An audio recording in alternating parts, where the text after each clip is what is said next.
As I was having lunch last week, I was checking my Facebook page and I liked an animation that I saw.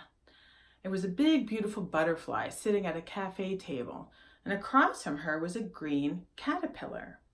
And the caterpillar says to the butterfly, "Oh my, you've changed so much. You're beautiful." And the butterfly says back, "Well, thank you, but that's what we're supposed to do."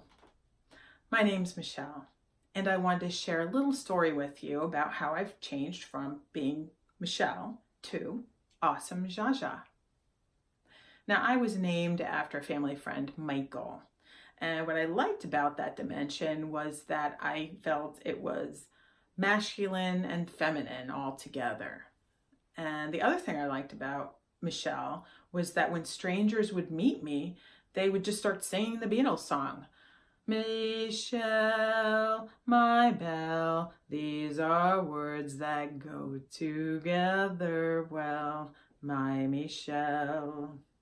I love you, I love you, I love you. Now, they weren't much singers like I'm not, but I could see the joy in their face. So that would help me get past the embarrassment each time. Then the day came where I found out I had 9 months to figure out what my new name was going to be. Of course, I dragged my feet on that, but I did know one thing, and that thing was I wanted my name to be an international one. You see, I spent 7 years in Eastern and Western Europe, and that's where I had my 2 daughters.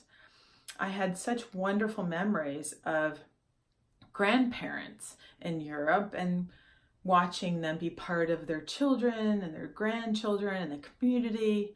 Sundays, you would walk through the parks and everyone would be dressed so nicely, walking among the fountains and the flowers, and it was just a beautiful memory. So I wanted that to be part of what my grandchildren would call me. And so I found the name ZsaZsa.